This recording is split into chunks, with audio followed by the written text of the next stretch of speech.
Option में जो कैसे पहुँचेगी।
ટેબલ પર બધું પડ્યું હોય છે, વજનદાર હોય છે ટેબલ. ટેબલ વજનદાર છે.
ઉપદેશ આપતા પહેલા ભગવાન પ્રતિજ્ઞા કરે છે. આખી ભગવદ ગીતામાં એ જ પ્રતિજ્ઞાનું પ્રતિપાદન થાય છે. કઈ પ્રતિજ્ઞા છે? અશોચ્યા અન્વશોચ્યસ્તમ પ્રજ્ઞાવાદાશ્ચ ભાષસે ગતાસં અગતાસંશ્ચ ન અનુશોચન્તિ પંડિતાઃ. આ બહુ મૂળભૂત શ્લોક છે પાયા. કારણ કે અર્જુનને જે ઉત્તર જોઈએ છે, અર્જુનને જે પ્રકારના ઉકેલની જરૂર છે, અર્જુનને કહો કે પછી આ સૃષ્ટિની અંદર ક્યાંય પણ જીવ સૃષ્ટિ હોય અને એમાં ક્યાંય પણ મનુષ્ય હોય અને મનુષ્યને બંધનમાંથી કે શોકમાંથી મુક્ત થવું હોય તો આ જ એનો પારમાર્થિક ઉકેલ છે. આ એક જ શ્લોકની અંદર ભગવાન સમજાવે છે. પંડિતાઃ ન અનુશોચન્તિ. પંડિતના જીવનમાં દુઃખ નથી અથવા તો પંડિત મુક્ત થઈ જાય છે. બીજી કઈ વસ્તુ? શોકનું કોઈ કારણ નથી. અશોચ્યા અન્વશોચ્યસ્તમ. હવે તમે વિચાર કરો કે અર્જુનનો શોક એટલે કેટલો શોક, મહાભયંકર દુઃખ. આપણને તેવું કોઈ દિવસ આપણા જીવનમાં તો આવે પણ ને કે આપણે આપણા જ વડીલોની હત્યા કરવાનું હોય કે ગુરુજનોની હત્યા કરવાનું હોય, આપણું આપણા જીવનમાં તો આવું ના બને કશું.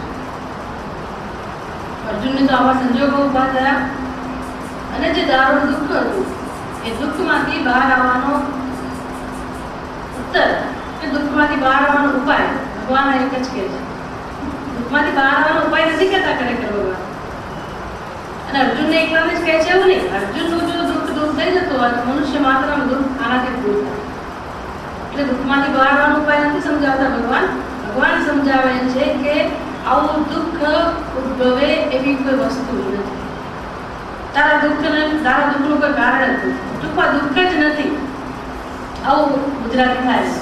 અશોચ્યા અન્વશોચ્યસ્તમ એટલે તું જે રડારોડ કરે છે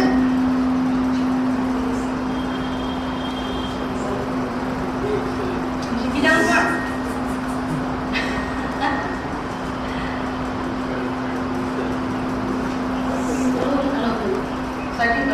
બીજું ભાઈ ચાલુ છે. ચાલુ પહેલી ખેત આવે છે.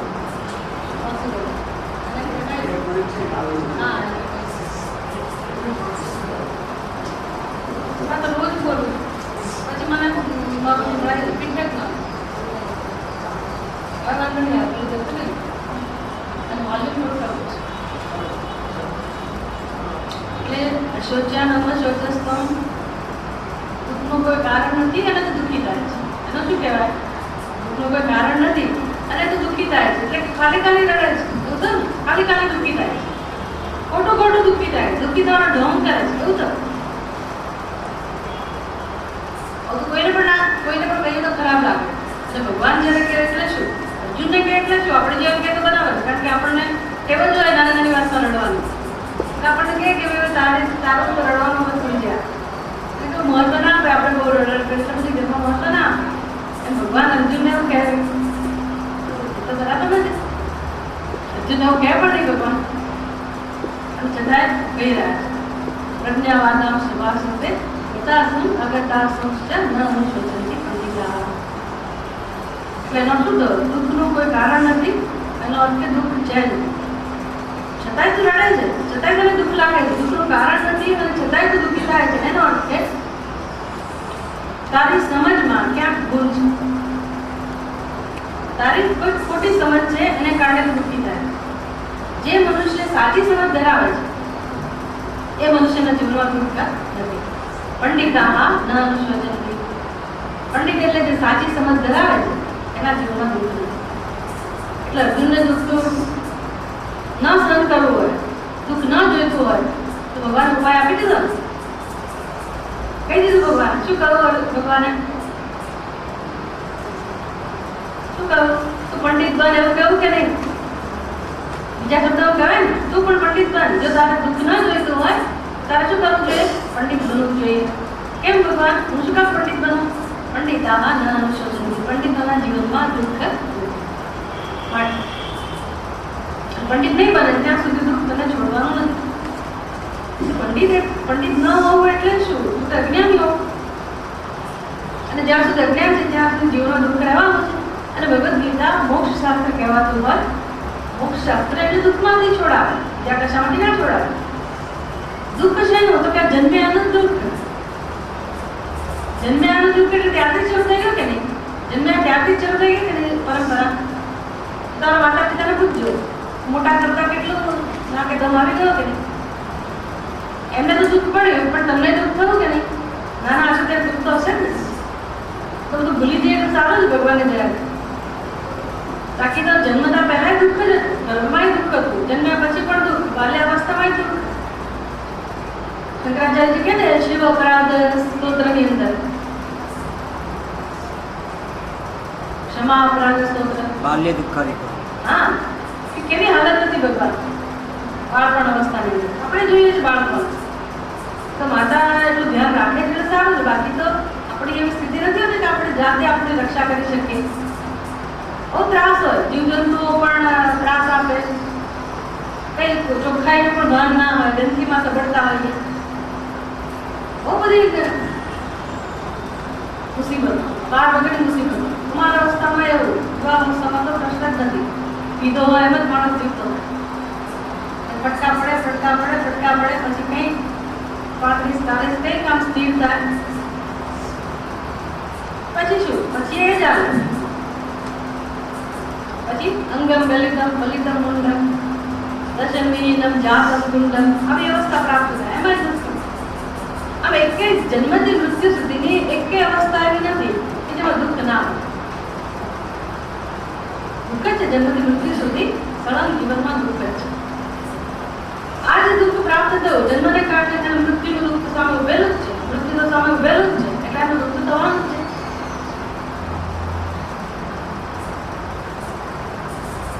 તો આવા દુઃખમાંથી છૂટવું હોય તો એક જ ઉપાય છે, જન્મમાંથી મુક્ત થઈ. જન્મ જ ના હોય તો આ બધી ઝંઝટ ના થાય. જન્મ કેમ થયો છે? જન્મવાનું કોઈ કારણ ખરું કે બધું ચિંતન કરવું પડે. ખરેખર તો આ ચિંતન તો રોજ કરવું જોઈએ. બસ ખબર પડે કે જન્મ્યા એનો હેતુ શું અને જન્મ્યા એટલે શું કરવાનું. એને નાને કદાચ કોઈ સંબંધ નહીં, આમાં જ જન્મનો છે. ત્યાં કોઈ આ સ્પીકરમાં આટલું આજે પાછળ છે, થોડું તેને આગળ કરો તો ફિક્સ થઈ જાય. માઇક્રોફોન અને આ સ્પીકર જોડો તો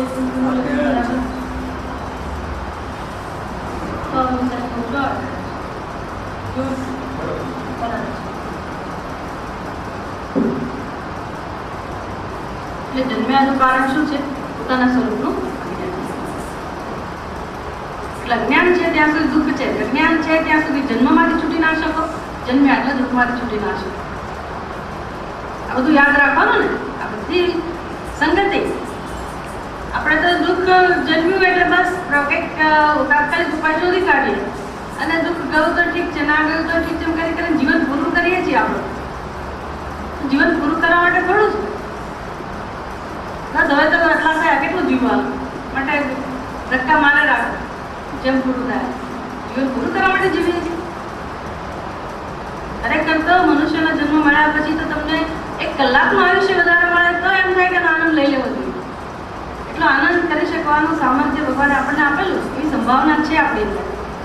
કાં તો દિવસો જતા રહ્યા છે, જઈ રહ્યા છે, એની તો કિંમત છે જ નહીં. એ ખરેખર એવો જીવનનો આનંદ માણ્યા વગર દિવસો જતા રહ્યા જઈ રહ્યા છે, એની તો કિંમત આપણને છે જ નહીં. પછી વૃદ્ધાવસ્થામાં તો જ્યારે ગણતરી થતી હશે કે હવે ક્યારે જવાનું ક્યારે જવાનું ક્યારે જવાનું, ત્યારે તો કોઈ આનંદનો પ્રશ્ન રહેતો જ નથી. એટલે ગીતા આપણને સમજાવે કે ભાઈ ખરેખર જીવનમાં આનંદ કેવી રીતે લેવો? જન્મ્યા જ છીએ તો પછી કેમ આનંદ લેવો? કેમ સુખી થવું?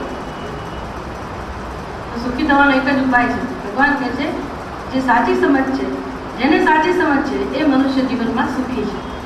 એટલે જે જીવે છે ત્યારે સુખી છે અને હવે પછીનું ભવિષ્ય પણ કેવું છે? ભવિષ્ય પણ કેવું છે? એ દુઃખને પ્રાપ્ત નથી થવાનું. જેને પોતાના સ્વરૂપનું જ્ઞાન છે એ મનુષ્ય વર્તમાનમાં તો સુખી છે જ, પણ એ જ્ઞાન એવા પ્રકારનું છે કે ફરી એને જન્મ લેવાનો જ નથી. એટલે શું બની ગયો? સુખ સ્વરૂપ બની ગયો, પરમાત્મા સ્વરૂપ બની ગયો. કોણ? આપણા જેવો જ અજ્ઞાની હતો, સાદો સીધો મનુષ્ય હતો, એ જ પોતાના સ્વરૂપને જાણીને આવો બની ગયો. એટલે આવા બનવાનું નથી, આવા છીએ જ. રોજ આ સમજવાનું છે કે કોણ છીએ આપણે અને કેવી રીતે જીવીએ છીએ કોણ અને આપણે આપણી હાલત કેવી કરી મૂકી છે. અને હાલતમાં સુધારો થાય એવું નથી કરતા. તો વધારે ખરાબ સ્થિતિ કહેવાય ને. અને ચલો ખબર નથી ત્યારે તો બરાબર છે, આપણે આપણા જીવનમાં ગમે તેમ કરીને જીવી નાખીએ, પણ ખબર પડી એકવાર તમે ગીતા પાસે આવ્યા, સત્સંગમાં આવ્યા અને ખબર પડી કે ભાઈ આ વસ્તુ સ્થિતિ તો આવી છે, આપણા જીવનમાં દુઃખ હોય જ ના શકે એવું આપણે કરી શકીએ છીએ, અને છતાં આપણા જીવનમાં કોઈ પરિવર્તન ના આવે, આપણે આપણા સ્વરૂપને સમજવા તૈયાર નથી, તો એનાથી મહાન દુઃખ બીજું કરું.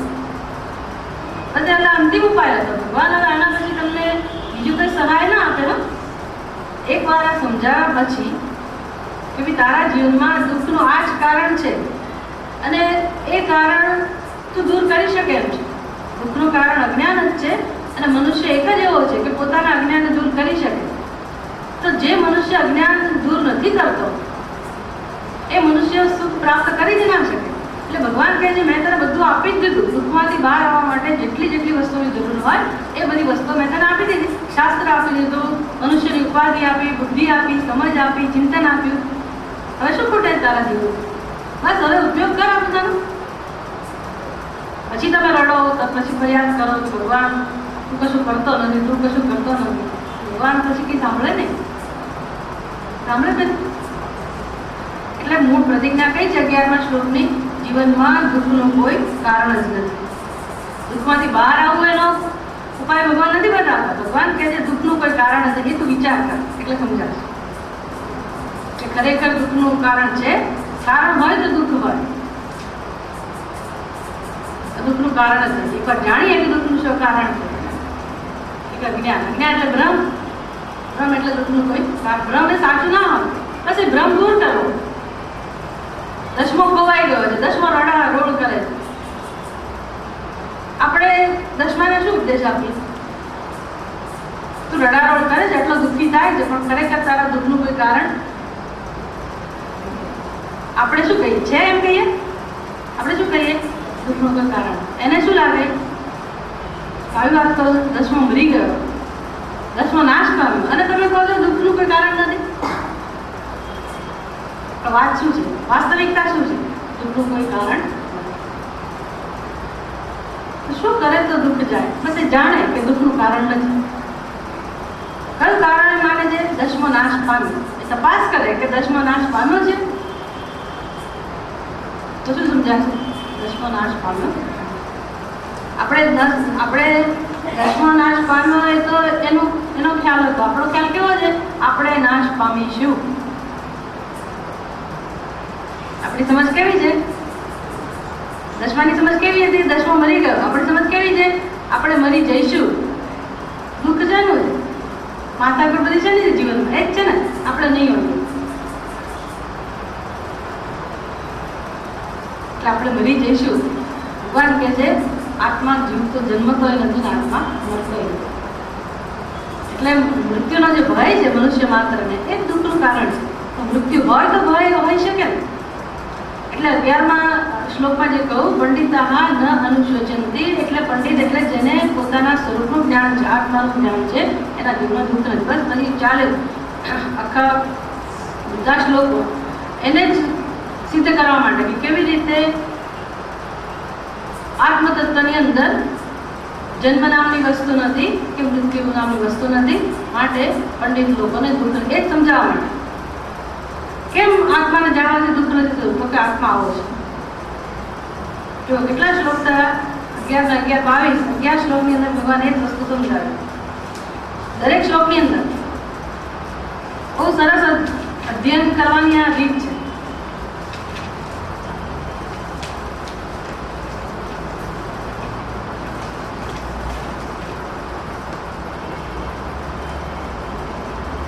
પ્રતિજ્ઞા આટલી છે, ન અનુશોચંતી પંડિતા, પંડિત લોકો શોક કરતા નથી. પંડિતની અંદર જ આત્માને જાણનારા શોક કરતા નથી. એનો અર્થ કે આત્મા કંઈક એવો હોવો જોઈએ કે જેને જાણવાથી શોક જતો હોય. આત્માનું સ્વરૂપ એવું હોવું જોઈએ. એટલે આત્માનું સ્વરૂપ કેવું છે ભગવાને સમજાવવું જોઈએ, તો પછી આપણે સમજી શકીએ ને તો પછી આપણા જીવનમાં દુઃખ જાય. આત્મા કેવો છે? ભગવાન કે છે નત્વેવાહમ જાતુનાસમ નત્વમ નેમે જનાદિપાહ ન ચૈવ ન ભવિષ્યામઃ સર્વે વયમ અતઃ પરમ. આત્મતત્વ કેવું છે? ભગવાને કહ્યું કે અર્જુન તું નહોતો એવું નહોતું, હું નહોતો એવું નહોતું, અને આ બધા નહોતા એવું પણ નહોતું. એટલે આપણી વાત આવી ગઈ કે એની અંદર કે આપણે એ વખતે નહોતા, એટલે આપણને ઉપદેશ આપણે હોઈએ કે ના હોઈએ, ખરું કે નહીં? કોઈ ગ્રુપમાં હોય છે, કૌરવોના સૈન્યમાં હોય છે કદાચ, એવું લાગે છે. પાંડવોના સૈન્ય પક્ષમાં હોત તો ઉદ્ધાર થઈ ગયો હોત, પણ કૌરવોના પક્ષમાં હોવા જોઈએ એટલે હજી સુધી પત્તો નથી કાઢવા. અને કાં તો પછી મનુષ્ય જ નહીં હોય એવું કંઈક હોવું જોઈએ. પણ ભગવાને ત્યારે જે વાત કરી મનુષ્યની કે અર્જુન તું હું કે પછી આ બંને પક્ષમાં ઉભેલા જનાધિપા, એમાંનું કોઈ ક્યારે નહોતું એવું નહોતું. એનો શું થયો? ગુજરાતી શું થાય? કોઈ નહોતું એવું નહોતું, એના શું થાય? બધા હતા. એ વખતે તો બધા હતા, એની પહેલા બધા હતા, અને ભવિષ્યમાં પણ ભગવાન કહે છે બધા હોવાના છે. એટલે એ વખતે આપણે જે રૂપમાં હોઈએ ભવિષ્યમાં હોવાના એટલે અત્યારે તો છીએ જ. હવે આપણા માટે ઉપદેશ લઈ આવે. ધારો કે આપણને ભગવાન કહેતા હોય કે ભાઈ તું ક્યારે નહોતો એવું નહોતું, ક્યારે આ મનુષ્ય નહોતા એવું નહોતું, અને ભગવાન પોતે પણ એવું કહે કે હું ક્યારે નહોતો એવું નહોતું. એના શું કહું? બધા એ કેટલા સમયથી જેવું નહીં પૂછવાનું, કેટલા સમયથી જેવું બધા હશે જ. અત્યારે આપણે છીએ જ, અત્યારે તો કોઈ શંકા છે નહીં ને કે અમે છીએ કે નથી. મરેલા જેવા તો મરેલા જેવા, માનતા તો માનતા છીએ તો ખરા ને, જેવા છીએ એવા. અને પછી ભવિષ્યમાં હોવાના કે નહીં હોવાના? ભવિષ્યમાં પણ હોવાના. આ રૂપે નહીં હોય, શું કરો પણ હોવાના તો ખરા છે. એનો શું થયો? આ સર્વે વયમ તપ પરમ, તપ પરમ ભવિષ્યમાં પણ હોવાના. એનો શું થયો? ક્યારેય જન્મ પણ નથી ને ક્યારેય મૃત્યુ પણ નથી. દેહિનોસ્મિન યથા દેહે કૌમારમ યૌવનમ જરા તથા દેહાંતર પ્રાપ્તિ ધીરસ્તત્ર અમુચ્યતે. કેવી રીતે આ સમજવું? ચલો ભાઈ, તમે તો જન્મ પહેલાની વાત કરી, જન્મ પહેલાની તમને ખબર ના હોય કે અમે હતા કે નહીં, તમે કહો છો એટલે માની લઈએ. પણ જો કે એ વિચાર કરવાથી સમજી શકાય કે જન્મ પહેલા આપણે હોઈએ અને આ જન્મ પહેલા આ શરીરમાં છીએ, એની પહેલાનું જે શરીર હોય એની પહેલાની જે ઉપાધિ હોય એ ઉપાધિનો નાશ થઈ ગયો, અને એની સાથે આપણે નાશ થઈ ગયો હોય તો અત્યારે હતા આપણે અત્યારે ચલાવીએ તો સમજાય કે ભાઈ ઉપાધિ જતી રહી, પણ આપણે ઉપાધિનો નાશ થવા છતાં પણ આ ઉપાધિમાં આવ્યા છીએ. એટલે અત્યારે પણ એક નિયમ લાગુ પડે કે નહીં? આ ઉપાધિ જતી રહેશે તો પણ આપણે તો આગળ જવાના જ, આપણી યાત્રા ચાલુ રહેવાની. પણ બહુ દૂર દૂરનું આપણને યાદ ના રહે કે સમજાય નહીં. એટલે ભગવાને વર્તમાનની વાત કરી કે દેહીના અસ્મિન દેહ, આ દેહની અત્યારે તમને જે દેહ મળ્યો છે એ દેહની અંદર બાળપણમાં તમે હતા કે નહીં? બાળપણનો દેહ હતો ને તમે હતા. પછી કુમાર અવસ્થાનો દેહ હતો અને તમે હતા. યુવાવસ્થાનો દેહ હતો અને તમે હતા. પ્રૌઢ અવસ્થાનો દેહ હતો અને તમે હતા. અને વૃદ્ધનો દેહ છે અને આપણે છે. તો દરેક દેહની અવસ્થાની અંદર દેહી પણ છે કે નહીં? પણ બીજી અવસ્થાઓ નથી. અત્યારે એક જ અવસ્થા, કાં તો તમારી પ્રૌઢ અવસ્થા હોય, કાં વૃદ્ધાવસ્થા હોય, કાં યુવાવસ્થા, કાં તો બાલ્યાવસ્થા હોય. છે કોઈની વાત?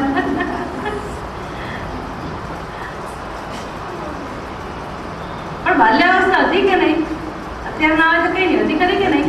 કે ના ના ના હું તો એવી અવસ્થામાંથી પસાર જ નથી થયો, એવું કહો તમે? બધું બનવાનું છે. એટલે હતી તમારે બાલ્યાવસ્થા, પણ બાળકનો દેહ જતો રહ્યો, તમે છો કે નહીં? એનાથી સાબિત થાય કે નહીં? દેહની અવસ્થા બદલાવા છતાં પણ આપણે બદલાતા નથી.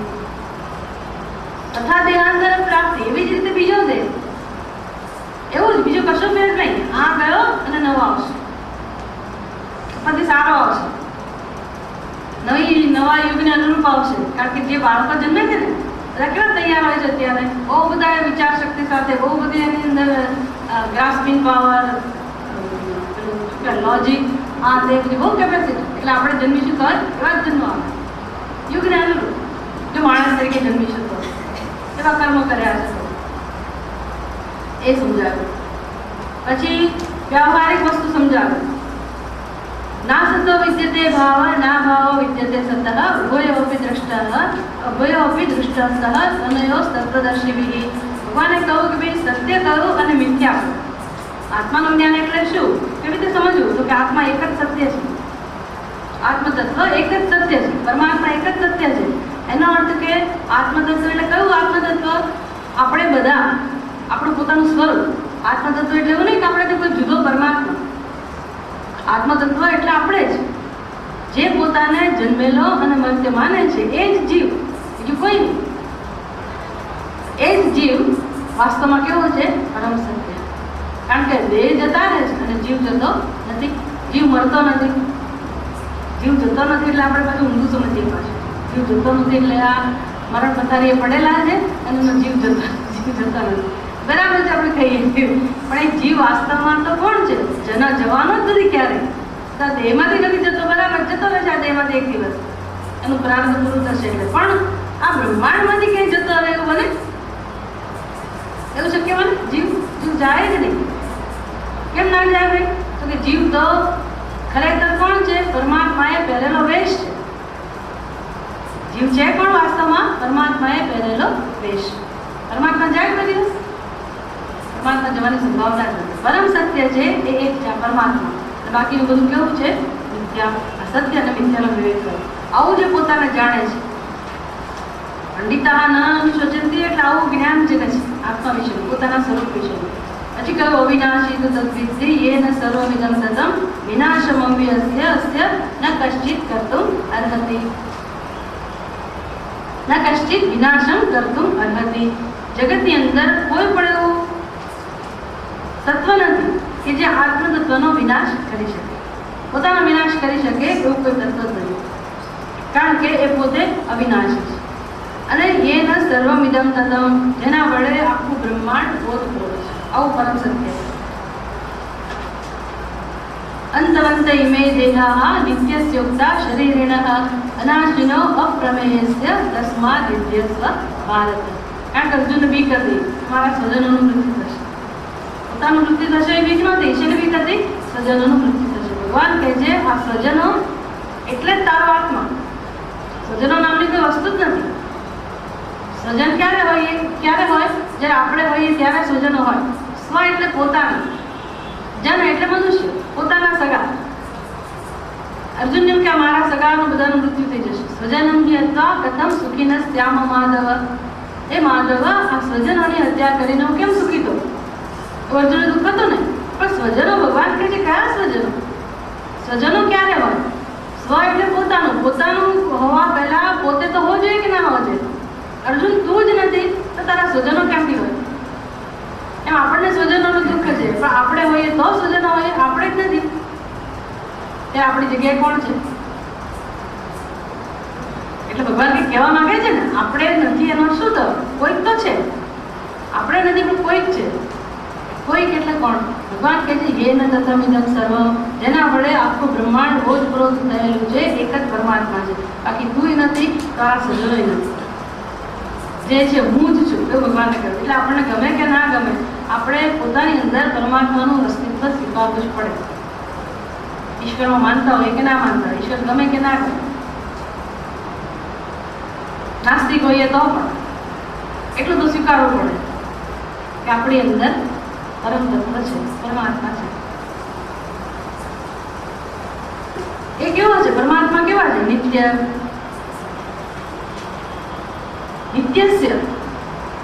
નિત્યસ્ય શરીરિણઃ ઇમે દેહાઃ.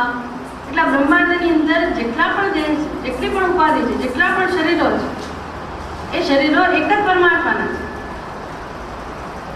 આપણે એમ કહીએ છીએ મારું શરીર અને હું જુદી, તમારું શરીર ધરાવનારા તમે જુદા. આમ અનેક જીવાત્માઓ, અનેક શરીર અને અનેક જીવાત્મા, કે આપણી સમજ છે જે ખોટી સમજ છે, જે અજ્ઞાન છે.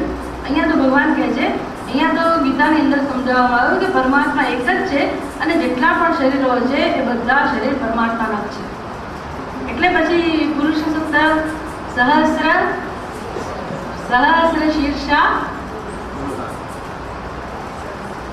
શીર્ષા પુરુષ સહસ્રાક્ષ સહસ્રપાદ કેવું વર્ણન છે પુરુષ સૂક્તની અંદર કે પરમાત્મા કેવો છે? સહસ્ર શીર્ષા, જેના કરોડો અસંખ્ય મસ્તક છે. સહસ્ર એટલે આમ તો 1000 થાય, પણ 1000 તો આપણે ગણી શકીએ એવું નહીં. કહેવાનો મતલબ એવો જ, કહેવાનો તાત્પર્ય એ છે કે જગતની અંદર જેટલા પણ માતા છે, જેટલા પણ મસ્તક છે, કોના મસ્તક છે? ઈશ્વર. જેટલા પણ હાથ છે કોના હાથ છે? ઈશ્વર. જેટલી પણ આંખો છે કોની છે? ઈશ્વર. તો આપણે કહીએ છીએ મારી આંખ, મારા હાથ, મારું મસ્તક.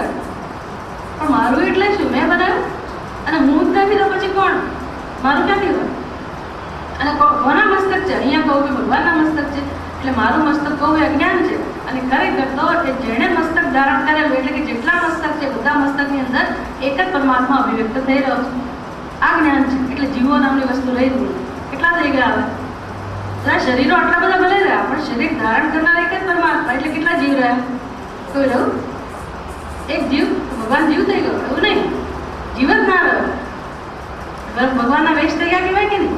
એક જ પરમાત્માના અનેક વેશ છે. અનાશિનઃ અપ્રમેયસ્ય અનિત્યસ્ય શરીરિણઃ. અનાશિનઃ એટલે શરીરી. એટલે જો ભગવાન કે જુદો હોય એવું પણ નહીં. શરીર અને શરીરી, દેહ અને દેહી. એટલે આપણો દેહ અને એની અંદર જે ચૈતન્ય છે, જેણે દેહ ધારણ કરેલો છે, શરીરની અંદર જેણે શરીર ધારણ કરેલું એનું નામ છે શરીરી. જેણે શરીર કે દેહ ધારણ કરેલો છે એને કહેવાય શરીરી અથવા તો દેહી.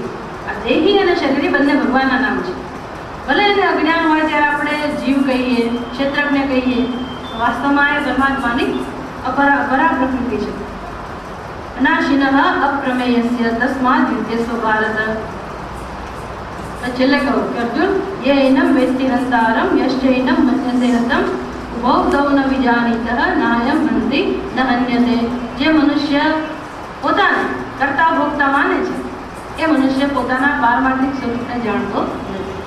કારણ કે આવા પરમાત્માની અંદર કર્તૃત્વ પણ નથી અને ભોગતૃત્વ પણ નથી. પરમાત્મા નિરવયવ છે, નિરાકારી છે.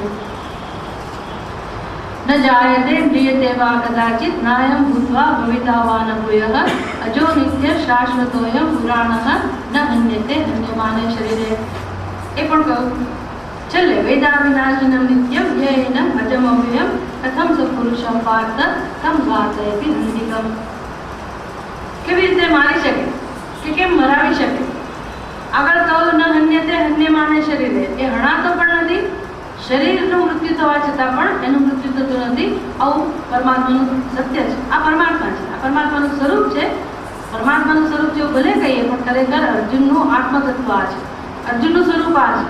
અર્જુનનું સ્વરૂપ એ અર્જુનનું એકલાનું સ્વરૂપ છે નહીં, આપણું બધાનું સ્વરૂપ પણ આ છે. અને જગતની અંદર જેટલા પણ જીવાત્માઓ છે બધા જીવાત્માનું સ્વરૂપ આ જ છે. ન હન્યતે હન્યમાને શરીર. ક્યારેય જેનું હણાતું નથી.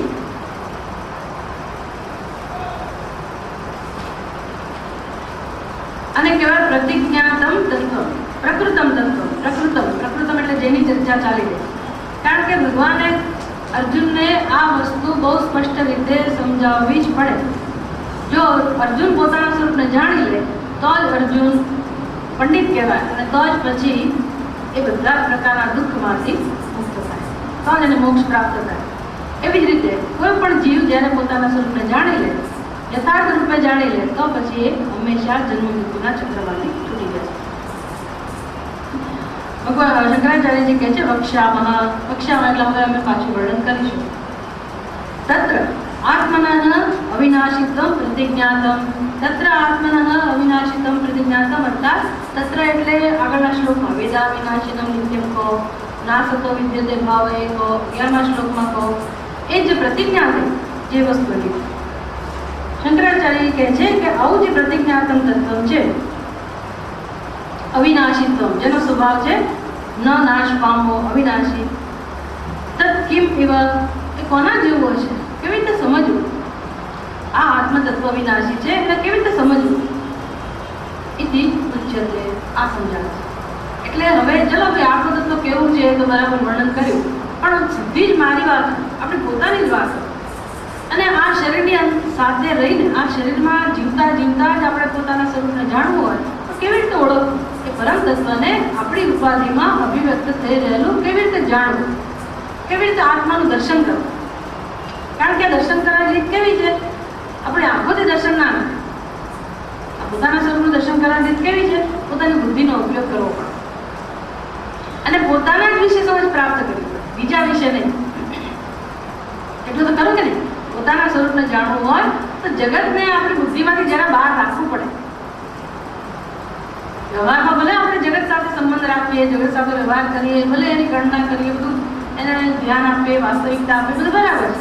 પણ જ્યારે આપણે આપણા સ્વરૂપને ઓળખવું હોય ત્યારે આપણે જગતથી પર ઉઠવું પડે. અને શેમાં રસ લેવો પડે? પોતાનામાં રસ લેવો પડે. એટલે કંઈક આપણી અભિમુખ, આપણી પોતાની જ અભિમુખ થઈએ, અંતર્મુખ થઈએ. કંઈક વિચાર પોતાની અંદર રસ લેવો એટલે શું? આખો દિવસ હરીસામ જોયા કરો?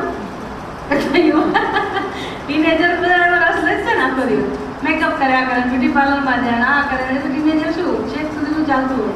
એવો રસ નહીં, એ તો ચામડીમાં લીધેલો રસ છે, હાડકાન ચામડામાં. એમાં પેલા આપણા કહે છે ને મુનિ, અષ્ટાવક્ર મુનિ, ત્યાં બધા તો ચમાર છે, એ તો એમાં રસ લીધો કહેવાય. એવો નહીં, એવા રસની વાત નથી.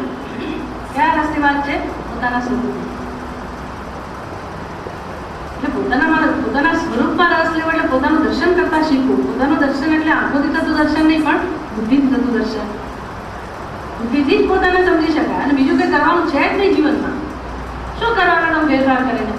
યોગાસન કરો, પ્રાણાયામ કરો. યોગાસન કરો તો અમુક કિલો વજન ઘટશે. પ્રાણાયામ કરશો તો કંઈક સ્વસ્થતા પ્રાપ્ત થશે. બધું જે કંઈ થશે એ બધું અહીંયા ફેરફાર થશે શરીરના સ્તરે. પણ છેવટે એ શરીરે જતું રહેવાનું, એ આપણું નથી. એટલે એમાં ફેરફાર કરીને મને કોઈ સિદ્ધિ મળવાની નથી કે બીજા પ્રકારની આંતરિક સિદ્ધિઓ મેળવીશ તો પણ એનો કોઈ ફેર નથી પડવાનો. એટલે આપણે શું કરવાનું છે જીવનમાં? જે છે તો ઈશ્વર તત્વ જ છે. એ જેવું શરીર ભગવાને બનાવ્યું એ પ્રકૃતિનું સર્જન છે, પરમાત્માનું સર્જન છે.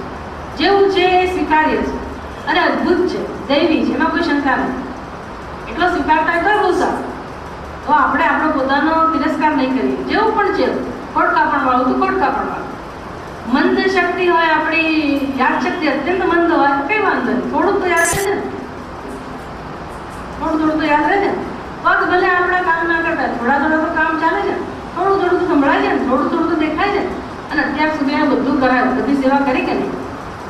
આંખોએ સરસ સેવા કરી, બધું આપણને દર્શન કરાયું, કાનોએ બધું સંભળાયું, પગે બધી જાત જાતની યાત્રાઓ કરી, બધી સેવા કરી કે નહીં શરીરે? આપણી ઈચ્છા પ્રમાણે આપણી બધી જ સેવા કરીએ ને શરીર, તો ત્યાં શરીરનું કોઈ મહત્વ ખરું કે નહીં? કેવી રીતે મહત્વ છે? ઈશ્વરનું સર્જન છે એટલે એનો આદર, એનો આપણે સ્વીકાર કરી શકીએ. એમાં ફેરફાર કરીને આપણે કંઈ મહાન ફેરફાર ના કરી શકીએ, કારણ કે ઈશ્વરે જે મૂકેલી છે શક્તિઓ પાર વગરની શક્તિઓ છે, જેવું છે એટલું બરાબર છે. તો એમાં આપણે ફેરફાર કરીને કશું નવું કરવાનું હોય એવી જવાબદારી ભગવાન આપતા નથી. એટલે શાંતિ છે. તો આપણે જીવનમાં હાશ થઈ જાય તો એની માટે ચિંતા કરવાની જરૂર નથી. ત્યારે બીજો કયો ફેરફાર કરશો? ગીતામાં કે એવું કહું ભગવાને કે આંતરિક રીતે તમે કોઈ સિદ્ધિ પ્રાપ્ત કરો, કે તમે બીજાના વિચારો જાણી લો, ટેલિપથી, ફલાણું ટીકણું, અનેક પ્રકારની એવું બધું તમે પ્રાપ્ત કરો એવું કહું? એના માટે કંઈ તપશ્ચર્યા કરો એવું કહું? એવું પણ નથી કહું. એટલે એમાંથી છૂટ્યા. એની જવાબદારી એ કઈ એટલું ખરું કે આપણા મનની શુદ્ધિ કરવાનું કહું, અંતઃકરણની શુદ્ધિ કરવાનું કહું ભગવાન. અને કહેતા રહેશે, જ્યારે જ્યારે જરૂર પડશે ત્યારે એ વસ્તુ કહેતા રહેશે.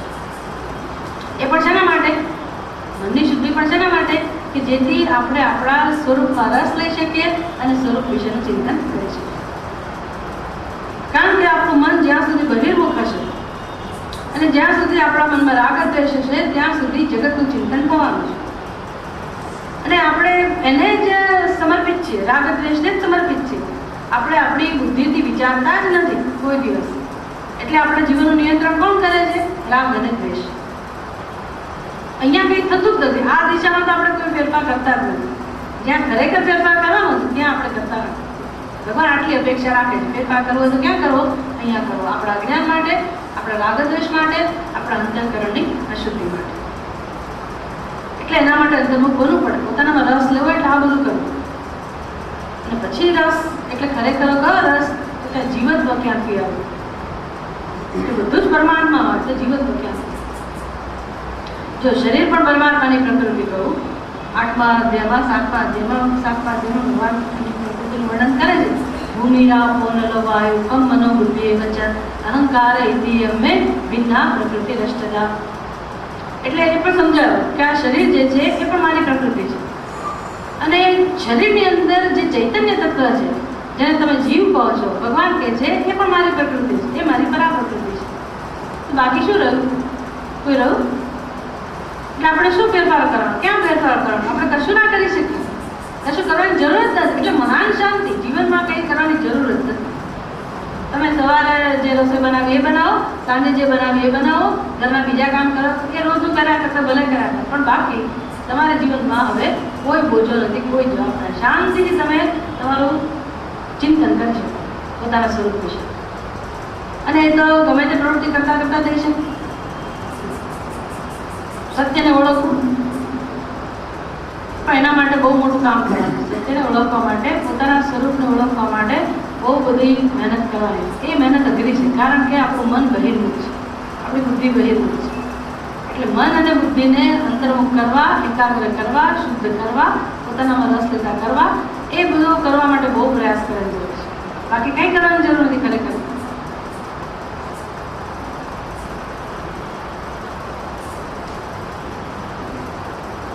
હવે જે સમજાવે છે કે આવો જે વ્યક્તિ છે જેણે જગતમાંથી પોતાનું મન ઉઠાવીને પોતાના સ્વરૂપમાં રસ લેતા થયા છે, એકાગ્ર થયા છે, સત્ય વિશે જેને જાણવામાં રસ છે, એવા જે મુમુક્ષુઓ છે, એવા જે સાધકો છે, એ પોતાના સ્વરૂપનું ચિંતન કરી શકે. કેવી રીતે કરે? તો 22મા શ્લોકમાં કહે છે, વાસંસि જીર્ણાનિ યથા વિહાય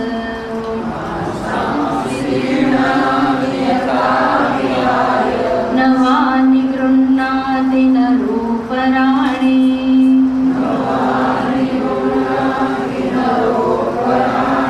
તથા શરીરાણિ વિહાય જીર્ણાનિ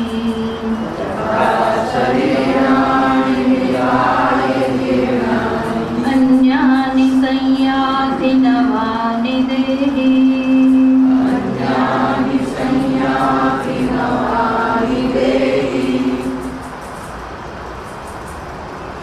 આ શ્લોકો એવા છે ને કે આપણને સત્યની સમજ પણ આપે અને સાથે સાથે નિધિધ્યાસન પણ થાય કે તમે તમારા શરીરથી અંતર પણ કેળવતા જાઓ. જે શરીરમાં આત્મભાવ છે, અહમભાવ છે, તાદાત્મ્ય છે, એ તાદાત્મ્યમાંથી કેમ મુક્ત થવું? બહુ અઘરું છે ને. કેટલાય કાળનું જે આ તો હું દેહ છું એ તાદાત્મ્ય તો એટલું બધું દ્રઢ છે, એટલે કેમ છોડવું? તો આ શ્લોકો આપણને એમાં પણ સહાયભૂત થાય. સમજ સાથે તત્વ વિવેક પણ, તત્વનો વિવેક પણ થાય, પોતાનું સ્વરૂપ પણ સમજાય અને અનાત્મા સાથે રહેલું તાદાત્મ્ય પણ દૂર થાય. વાસંસि જીર્ણાનિ યથા વિહાય. કેવી રીતે આવું કેવા પ્રકારે સમજવું? તો કે યથા પ્રકાર બતાવે છે, પોતાના સ્વરૂપને સમજવાનો પ્રકાર બતાવે. કેવી રીતે આપણે સમજી શકીએ? દ્રષ્ટાંત આપે કે યથા. કેવું સરસ દ્રષ્ટાંત આવે છે પાછળ. યથા જીર્ણાનિ વાસંસि. જીર્ણ થયેલા વસ્ત્ર. વિહાય, વિહાય એટલે ત્યાગી. નવાની ગૃહ્ણાતિ, નવાની અપરાણી ગૃહ્ણાતિ. અન્ય નવા વસ્ત્રો. ગૃહ્ણાતિ એટલે સ્વીકારે છે. કોણ? નરઃ. નર એટલે મનુષ્ય. યથા જેવી રીતે મનુષ્ય પોતાના જીવનમાં જીર્ણ શીર્ણ થયેલા વસ્ત્રોને ફેંકી દે છે અને નવા વસ્ત્રો કેવા પ્રેમથી સ્વીકારે છે, એવી જ રીતે તથા એ જ પ્રકારે જીર્ણાની શરીરાણી વિહાય. જીર્ણ થયેલા શરીરોને આપણો આત્મા શું કરે છે? છોડી દે છે. અને અન્યાની અન્યાની નવાની સંયાતિ. અન્યાની નવાની સંયાતિ. અન્ય નવા જે શરીરો છે એને આ જીવાત્મા પ્રાપ્ત કરે છે. કોણ પ્રાપ્ત કરે? દેહી. દેહી એટલે કોણ? દેહ કરતા જે જુદો છે, દેહને ધારણ કરનાર એટલે આપણે. બે વસ્તુની વાત કરી રહ્યા છે ભગવાન, એક દેહ અને બીજું કોણ? દેહી. દેહીનો દેહ સાથેનો કેવા પ્રકારનો સંબંધ છે, વાસ્તવિકતા કેવી છે? અજ્ઞાની મનુષ્યની પણ વાસ્તવિકતા કેવી છે ભગવાન સમજાવે કે આપણા જીવનમાં પણ ખરેખર શું બની રહ્યું છે. બસ આપણે તો ખાલી નિરીક્ષણ જ કરવાનું છે, આમાં કશું આપણે કરવાનું નથી. જે થાય છે ને રોજ રોજ આપણી આજુબાજુ થાય છે કે આપણા જીવનમાં થાય છે, બસ એ જોયા કરવાનું, તમારે સમજવાનું કે શું થાય છે. તો અનેક મૃત્યુ થાય છે અને અનેક જન્મ થાય છે. જન્મ અને મૃત્યુ ચારે બાજુ થાય છે. એટલે ભગવાન કહે છે કે આ જન્મ મૃત્યુની ઘટના જ્યારે બને છે, આવી પ્રક્રિયા બને છે, ત્યારે શું થાય છે? તો કે દેહ અહીંયા રહી જાય છે, દેહ અહીંયા પડે રહે છે અને જેણે દેહ ધારણ કર્યો છે, જેણે દેહ ધારણ કરેલો છે એ દેહી જીવાત્મા એ તો આરામથી જતો રહે છે. આપણે રડીએ છીએ, એ રડતો નથી. એ રડે છે આમ શરીરની બાજુમાં ઉભો રહીને રડતો એવું હોય છે કે અરે મારું આ શરીર જતું રહ્યું, શરીર જતું, એ નથી જતું. એ તો શરીર છોડ્યા પહેલા રડતો હોય છે કે અરે હું મરી જઈશ, હું મરી જઈશ, હું મરી જઈશ, એવું કરે. પણ શરીર છોડી દે ત્યારે એને કંઈ ચિંતા નથી. ત્યારે આવે છે જોવા કે શું થયું, મારા શરીરને બાળ્યું કે દાટ્યું કે પાણીમાં નાખ્યું કે શું કર્યું, કોઈ જોવા આવે છે?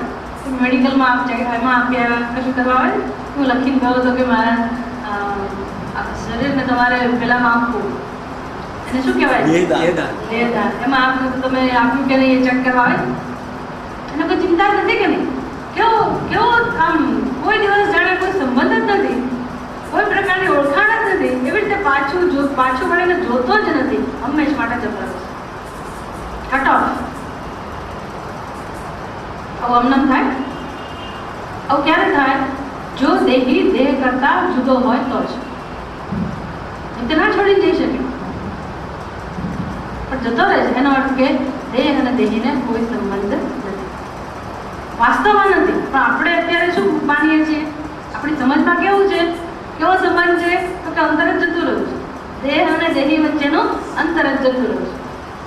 એટલે અંતર કેવી રીતે જતું રહ્યું છે? બુદ્ધિમાં. ખરેખર તો અંતર જ છે. અત્યારે આપણને દેહને કોઈ જ સંબંધ નથી, કોઈ જ સંબંધ નથી. તમે ઊંઘી જાઓ તો કોઈ ચિંતા કરો છો? કોઈ ચિંતા કરો છો મારી સોનાની ઘડિયાળ એનું શું થશે, કોઈ લઈ જશે કે નહીં? કોઈ ચિંતા કરો? કશું જ નહીં. આરામથી ઘરમાં કોઈને આવું હોય, ચોરી કરી જતો બધું જે તો હોય. ત્યારે કોઈ જાગતું નથી. આપણા પ્રાણે આપણને કહેતા નથી કે ઉઠ, ચોર આવે છે ઘરમાં, કે ધરતીકામ થવાનો છે, ઉઠ. કોઈ કશું નથી કહેતું. તો થયો અંદર તો રહ્યા ગયા. બહાર હરારો થાય, આટલા દટાઈ ગયા, આટલા મરી ગયા, આટલા આમ જે થાય. પ્લેન ક્રેશ થાય, કેટલા બધા લોકો મળતું થઈ જાય, આપણને જોઈને ત્રાસ થઈ જાય, એટલે કેવું થયું. પણ એ અંદર જે હતો, જેણે દેહ ધારણ કરેલો હતો, એ તો ખસી ગયો. એ કઈ સરસ વ્યવસ્થા છે, એ તો જતો જ રહે છે. આપણે કશું કરવું નથી પડતું, એ વ્યવસ્થા જ એવું જ છે. પણ આપણી બુદ્ધિમાં શું થવું જાય? અસ્મદ યુષ્મદ પ્રત્યય ગોચરયો. એટલે અસ્મદ એટલે હું અને યુષ્મદ એટલે તું.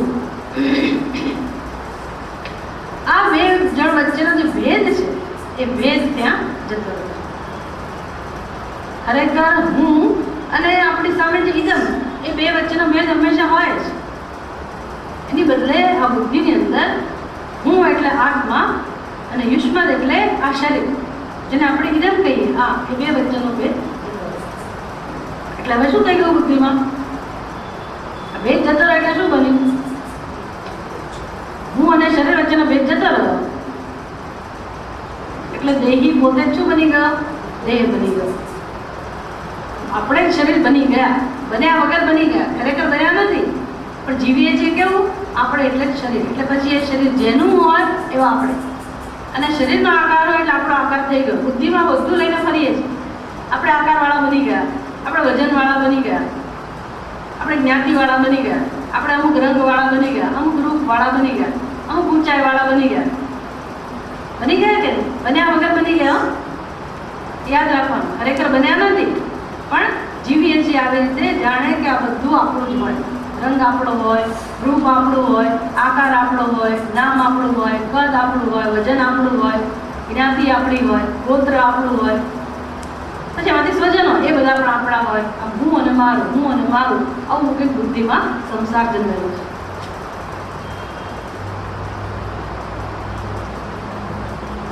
અને પછી જ્યારે મૃત્યુ થાય ત્યારે બધું ભૂલી જઈએ છીએ.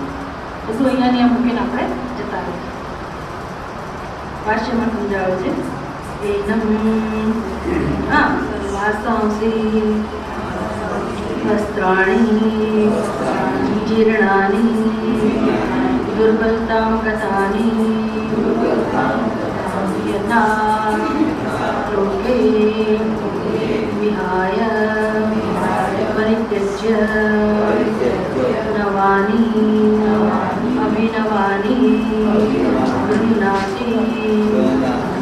उपादत्ते उपादत्ते नरः नरः पुरुषः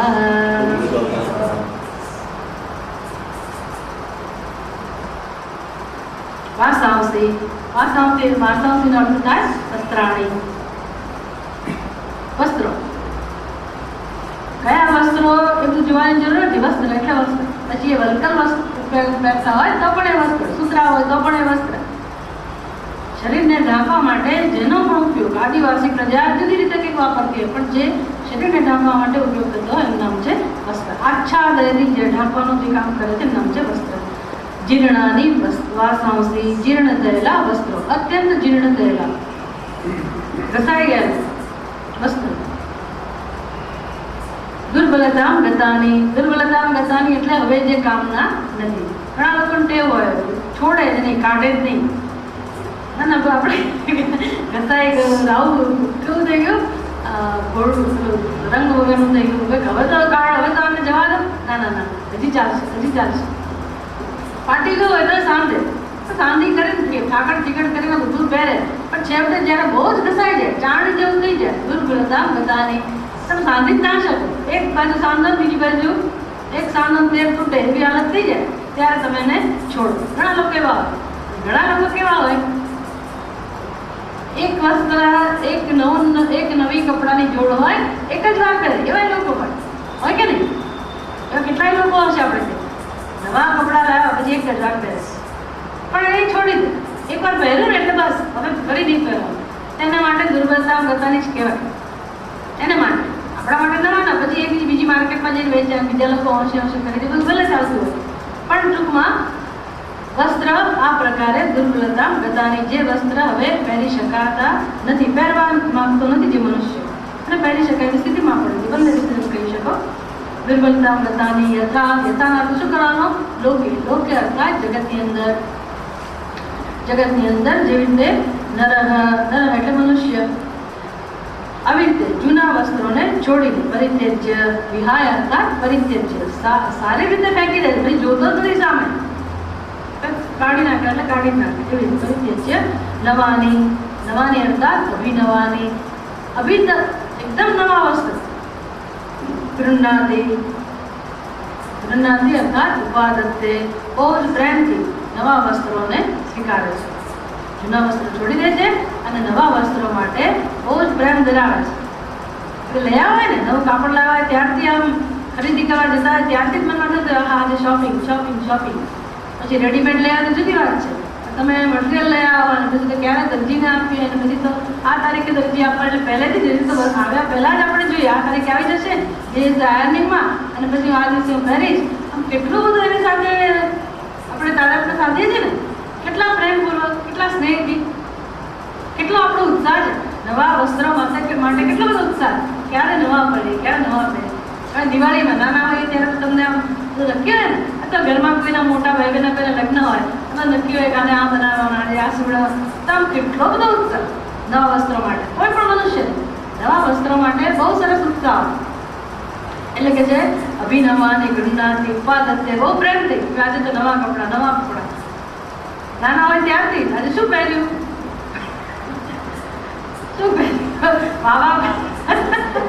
વાવા લોકો વાવા કરવા બસ આખી જિંદગી ચાલ્યા વાવા એટલે બીજો કારણ તો આપણા જીવનમાં હોય નહીં એટલે એક નવા કપડાં પડે તો પણ એમને કહા હા નવા પડ્યા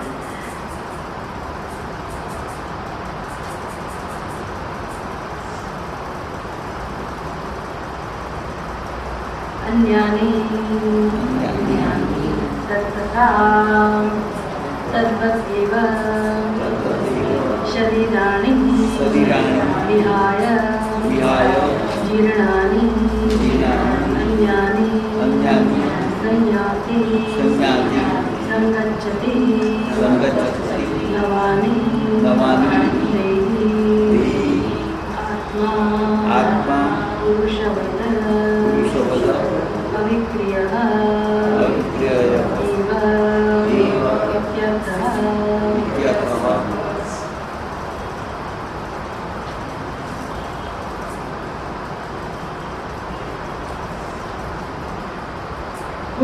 પુરુષવદ એટલે નરાના માણસો જે કહે ને પુરુષ એની વાત કરે છે મનુષ્યવર્ગ. તદ્વત એવ આ જ પ્રકારની કયા પ્રકારે આ પ્રકારે કશાની વાત કરી આગળ? જેવી રીતે લોકમાં જગતમાં મનુષ્ય જૂના વસ્ત્રોને છોડી દે છે અને નવા વસ્ત્રો પ્રેમથી ગ્રહણ કરે છે, એ જ પ્રકાર, કોઈ એમાં ફેર નથી, એ જ પ્રકારે દેહી તદ્વત એવ જીર્ણાની શરીરાણી વિહાય. જીર્ણ શરીર થાય એટલે એને છોડી દે છે. આ છે ને આપણી સમજ નથી કહેતા, આપણી સમજનું વર્ણન નથી, આ શેનું વર્ણન છે? આવું જગતમાં બની રહ્યું છે, આવી વાસ્તવિકતા છે. આપણી સમજ જુદી છે. આપણી સમજ તો કેવી છે? આપણે શરીરને છોડવા તૈયાર નથી છીએ. ગમે તેટલું વૃદ્ધ શરીર થાય તો હજી તો જીવવું છે, હજી તો જીવવું છે. જીવવાની ઈચ્છા તો હોવાની જ છે. અને ચલો જીવવાની ઈચ્છા તો સારી છે, એમાં તો ખોટું નથી, પણ અરે મારે મરી જવું પડશે એ બહુ દુઃખ છે. મારે આ શરીર છોડીને જતા રહેવું એ બહુ મોટું દુઃખ છે. એટલે આપણી સમજ એવી નથી કે આ શરીર હું છોડીને જતી રહેવાની છે, શરીર છોડીને જતા રહેવું પડશે એવું આપણે નથી કહેતા. આપણે શું કહીએ છીએ? આ શરીર તો કેટલો સમય રહેવાનો? થોડોક જ સમય છે, એટલે હવે હું પણ થોડોક જ સમય છું. સમજ કેવી છે? શરીર થોડોક સમય છે એટલે હું પણ થોડોક. અમે હવે કેટલા દિવસ રહ્યા, અમારી હવે શું ગણના, અમારું હવે શું સ્થાન? બધું બહુ દુઃખ છે વ્યક્તિને, કારણ કે પોતાનો તિરસ્કાર માણસ પણ સહન કરી શકે, એટલે પોતાની ગણતરી ઘરમાં વૃદ્ધ લોકો આવી જ કરે કે ભાઈ અમે એવું કેટલું જીવવાનું. અમે જીવવાના એ આપણી ખોટી સમજ છે. અહીંયા આપણને એ જ સમજાવે છે કે જીવવાનો અને મરવાનો પ્રશ્ન નથી. અહીં તો શેનો પ્રશ્ન છે? જૂનું વસ્ત્ર તમે જેમ છોડી દો છો ઉત્સાહ, તમે તમારી સમજ આ પ્રકારે હોય, તમારી સમજ કે આવું બની રહ્યું છે, તમે સમજો કે ના સમજો. મારે આ નવી સમજ પ્રાપ્ત કરવાની જેવું નથી. આવી ઘટના બની જ રહી છે આપણા જીવનમાં, આવું જ બની રહ્યું છે. દરેકના જીવનમાં આવી જ ઘટના બની રહી છે. આપણે ખોટું સમજીએ છીએ માટે આપણા જીવનનું દુઃખ છે. આપણે આ ઘટનાને બરાબર ધ્યાનથી જોઈ લઈએ કે દરેકના જીવનમાં આવું બને જ છે અને આ બને એમાં જરા પણ ખોટું નથી. આ આનંદ આપનારી વસ્તુ છે. આવી સમજ જો મારી હોય તો પછી શરીર છોડવા છતાં પણ મને દુઃખ જન્મે નહીં, અને શરીરના નાશ થવાની સાથે મારો નાશ થાય છે એ ખોટી સમજ પણ દૂર થાય, અજ્ઞાન દૂર થાય. એટલે આ શ્લોક આપણું અજ્ઞાનને જ સંબોધે છે કે જુઓ, તમે કલ્પના કરીને દુઃખી થાવ છો, વાસ્તવિકતા જુદી છે.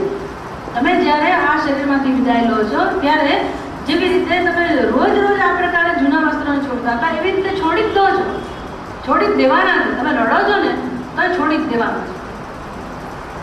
અને એ જીવને કે આત્માને કોઈ દુઃખ નથી શરીર છોડવાનું, પણ શરીર છોડતા પહેલા આપણી ખોટી સમજને કારણે આપણે બહુ દુઃખી થઈએ છીએ. અરે હું મરી જઈશ, હું મરી જઈશ, હું મરી જઈશ. અહીંયા કહે છે કે ભાઈ તું મરનાર નથી. આ શરીરને તું માને છે એટલે એવું માને છે કે હું મરી જઈશ.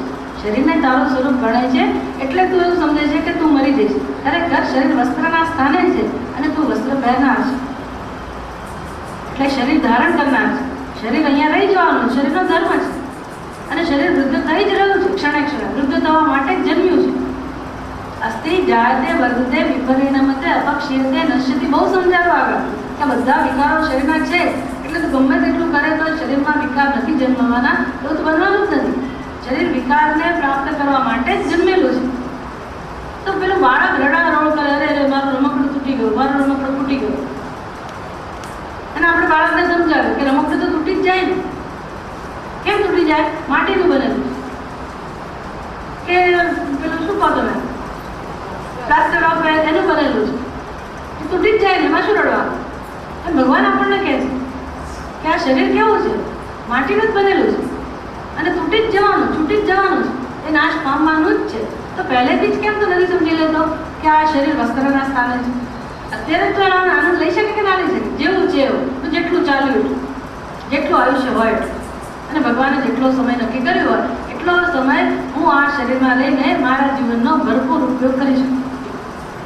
શરીરની અંદર જેટલી શક્તિઓ છે એ શક્તિઓનો આનંદ લઈ શકું, કારણ કે શક્તિઓ પરમાત્માની શક્તિ છે, એટલે પરમાત્માનું સાનિધ્ય પ્રાપ્ત થવું છે.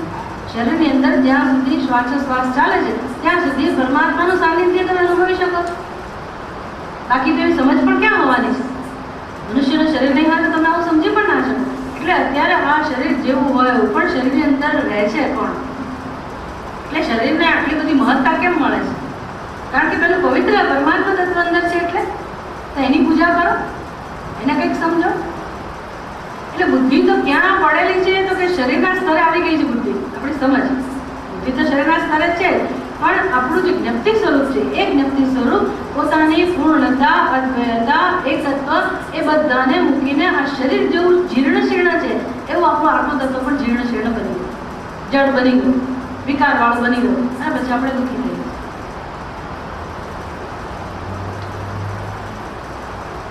એટલે બે વચ્ચેનો ભેદ સમજીએ તો પછી મૃત્યુ તો જ્યારે થવાનું હોય ત્યારે ભલે થાય, એ તો ભગવાનની જે યોજના હોય એ પ્રમાણે થયા કરશે. પણ આપણને અને આ ઉપાધિને કોઈ સંબંધ છે જ નહીં. તો કેવો સંબંધ છે? આપણે છીએ તો ઉપાધિ છે. આપણે બીજા સંબંધોમાં પડ્યા છીએ ને એમાં આ સંબંધ નથી સમજતા. ખરેખર આપણા શરીર સાથેનો સંબંધ સમજીએ કે ભાઈ આપણને અને આપણા શરીરને શું સંબંધ છે? તો આપણે છીએ તો શરીર છે, આપણે છીએ તો શરીર છે. એટલે આપણે શરીરના આધારે છે કે શરીર આપણા આધારે છે? આપણે છીએ તો શરીર છે એનો શું થયો? શરીર આપણા આધારે છે કે આપણે શરીરના આધારે છે? નહીં સમજાય તમને? તમે છો તો શરીર છે એનો શું થયો? શરીર તમારા આધારે છે કે તમે શરીરના આધારે? ચલો બીજી રીતે આ શ્લોકના આધારે જ સમજાવી દે.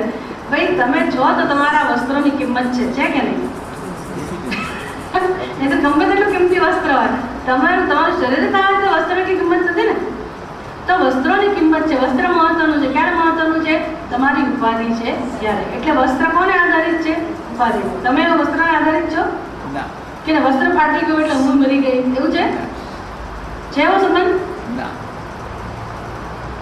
કેટલું સ્પષ્ટ છે ને કે વસ્ત્ર ફાટી ગયા એટલે આપણે રડારડ નથી કરતા કે હું મરી ગયું, કહે છે મારું અસ્તિત્વ જતું રહ્યું, વરે રહે. એવું જ આ શરીર અને આત્મા વચ્ચે છે. આ શરીર ક્યારે છે? ઉપાધિ ક્યારે છે? અંદરનું આત્મતત્વ છે ત્યારે, ચૈતન્ય છે ત્યારે. અને આપણે શું કહીએ છીએ? અરે રે હું ગડી થઈ ગયું, અરે રે મારું આમ થઈ ગયું, અરે રે મારું તેમ થઈ ગયું. એટલે ક્યાં ક્યાં આપણી બુદ્ધિ જતી રહી છે? સમજ પડે ને? તો અંતર જતો રહ્યો છે. શરીર આપણા ઉપર આધારિત છે. આપણે કેવા બની ગયા કે શરીર ઉપર આશ્રિત થઈ ગયા. કે ઊંધું થયું છે કે નહીં?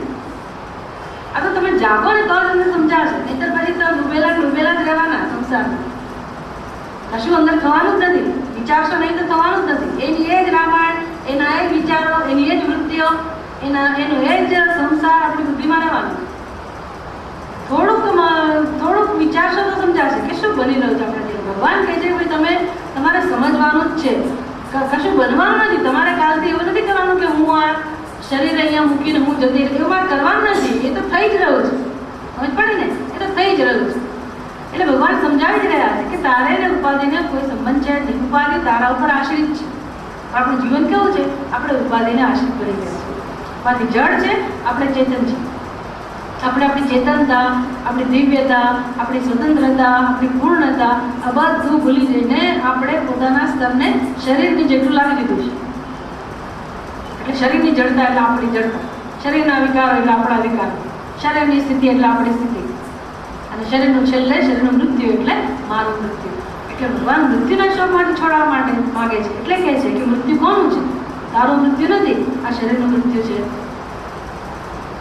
એટલે મારે આ મૃત્યુમાં દુઃખમાંથી બહાર આવવા મારે કશું કરવાનું નથી કે ભાઈ હવે મારે શરીરથી છૂટા પડવાનું છે અને પછી મારે ઓળખવાના છે મારા અવિનાશી સ્વરૂપને. એવી વાત નથી.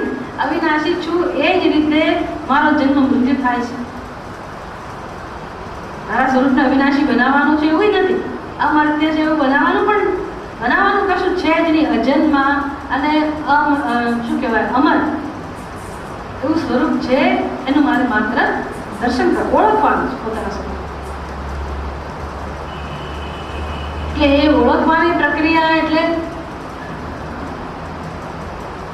મગજમાંથી, બુદ્ધિમાંથી બીજું બધું જે પકડેલું છે એ છોડીએ તો પછી આ શરીર વિશે કંઈક આપણે વિચાર કરીએ, હું વિશે વિચાર કરીએ અને પછી પરમ તત્વને હું કહેતા શીખીએ કે જેનો ક્યારે બાદ થઈ જ ના શકે એ સત્ય, અને બાકીનું બધું કેવું છે તો કે બદલાતું રહે.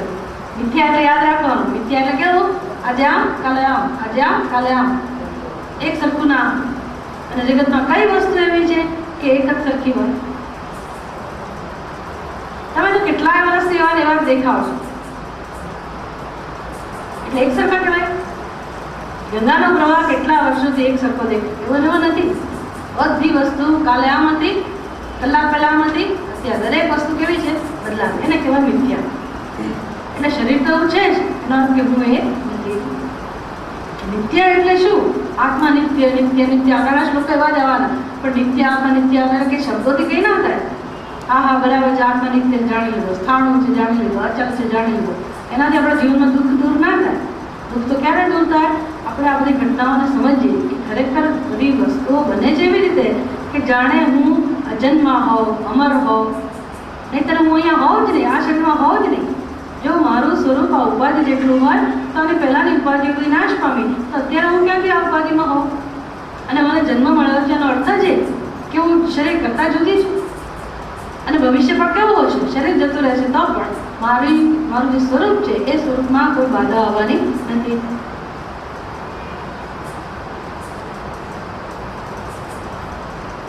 તદ્વદેવ શરીરાણી વિહાય જીર્ણાની અન્યાની સંયાતિ અર્થાત સંગચ્છતિ નવાની સંગચ્છતિ. એટલે જીવ તો નવા શરીરને પ્રાપ્ત કરે. શાસ્ત્ર તો કહે છે કે ભાઈ જેવું તમારું આ શરીર છૂટે, તમે જેવા આ શરીરમાંથી વિદાય લો એની સાથે જ એની તો વિદાય લો એ પહેલા જ તમારું નવું શરીર તૈયાર થઈ ગયું. એવું છે. આપણને એમ કે ભગવાન નવો જન્મ આપશે, ક્યાં આપશે, એ બધું ભલે થાય, પણ આપણું જે સૂક્ષ્મ શરીર છે ને એ તો આપણે ત્યાંથી તૈયાર કરી દીધું છે. જીવ એટલો ચાલાક છે કે નવા ઘરમાં તમે જૂનું ઘર છોડવાના હો તો નવા ઘરની વ્યવસ્થા કરો કે ના કરો? ભાડુઆત માલિક, મકાન માલિક ભાડુઆતને કહે કે કરે ખાલી કરો, ખાલી કરો, ખાલી કરો. તમે શું કરો? તાત્કાલિક ખાલી કરો એટલે તમે નીકળી જાઓ ઘરની બહાર. શું કરો? મકાન મળે ત્યારે ખાલી કરે. તમે તાત્કાલિક શોધો, એવું ખરું.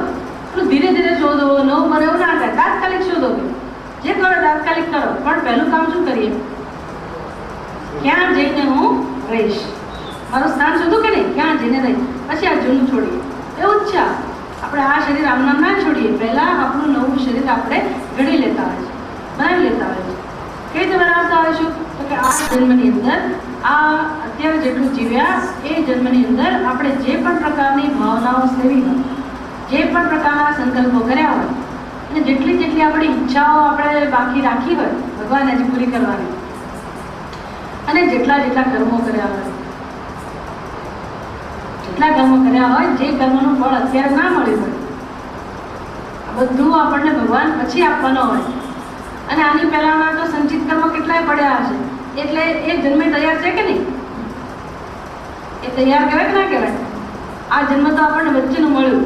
તમે ફિક્સ ડિપોઝિટ મૂકી હોય ને બેંકમાં, પછી એમાંથી તમારી 4 વર્ષ માટે મૂકી હોય, એ પાકે એટલે તમને મળે. પણ બીજી જે અંદર 12 વર્ષની પડી, એ તો પડી રહે કે ના પડી રહે? તો પડી જ રહે ને તમારા ખાતે. એવી રીતે સંચિત કર્મ એટલે શું? એમાંથી જેટલા પાક્યા હોય એટલું આપણને આ જન્મમાં મળે. અત્યારે તમે એને ભોગવો. એમાં ઘણી વાર આપણને કંઈ નિયમો સમજાય નહીં કે સારું આવું કેમ થયું, આપણા જીવનમાં આટલું બધું સુખ ક્યાંથી આવ્યું, આપણા જીવનમાં આટલું દુઃખ ક્યાંથી આવ્યું, ઘણી વાર ના સમજાય. કંઈ આપણને નિયમો સમજાય નહીં આપણે. પણ હવે તો કેટલા પહેલાના હોય નિયમો, ક્યારે શું કર્યું હશે, શું ને ક્યાં ખબર છે. એટલે આ જન્મમાં મળ્યું એ તો કામ ચલાવશે, પણ બાકીના કર્મો હજી આપણા ખાતામાં પડેલા છે. અસંખ્ય કર્મો છે, અસંખ્ય, દરેક જીવના. એટલે પછી વળી એમાંથી પાછું માછલી બનવાનું કર્મ બાકી હોય, વાંદરા બનવાનું કર્મ બાકી હોય, બને સંચિત કર્મ એટલે પૂરું થઈ ગયું, પછી ખબર દેવાય. એટલે નવો જન્મ તો રાહ જોવે જ છે. જ્યારે જે પાકતું હોય આપણને મળે.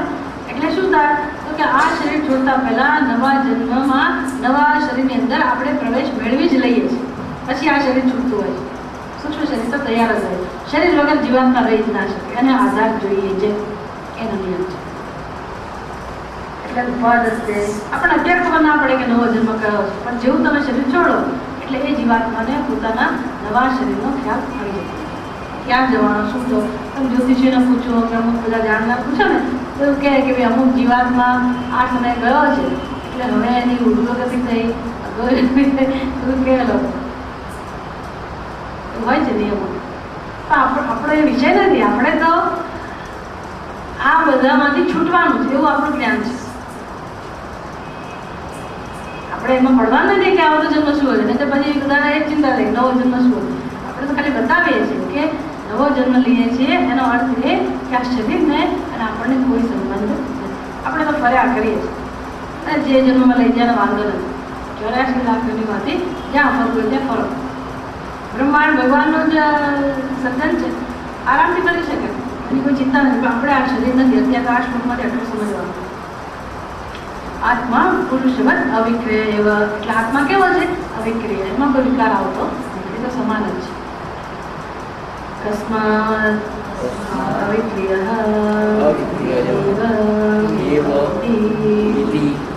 કયા કારણથી અવિક્રિય, કેમ એમાં વિકાર આવતો જ નથી એ સમજાવશે.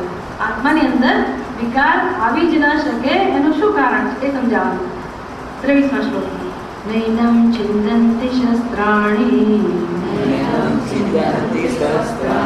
નૈનમ દહતિ પાવકઃ ન ચૈનમ ક્લેદયન્ત્યાપઃ ન શોષયતિ મારુતઃ. આત્મતત્વ જેવું છે કે જગતના કોઈ પરિબળો એને કશું કરી શકે. આત્મતત્વ એટલે આપણે એવા છે. કેટલી બધી નિર્ભયતા પ્રાપ્ત થાય જ્યારે આ જાણીએ ત્યારે આપણા જીવનમાં કેટલી બધી નિર્ભયતા આવે તો કોઈ કશું કરી જ ના શકે આપણા સ્વરૂપને.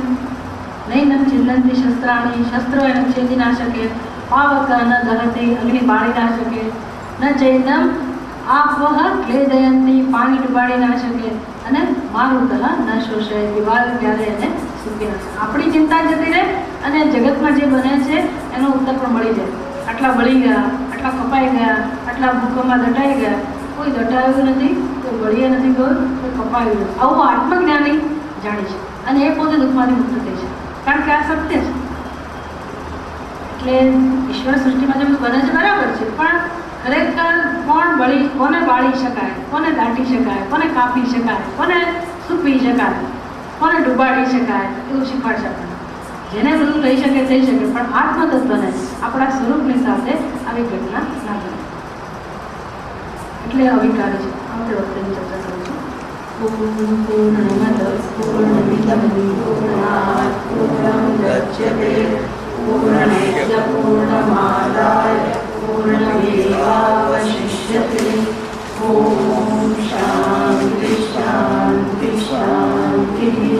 શંકરં શંકરાચાર્યં કેશવં બાદરાયણં સૂત્રભાષ્યકૃતો વંદે ભગવન્તો પુનઃ પુનઃ.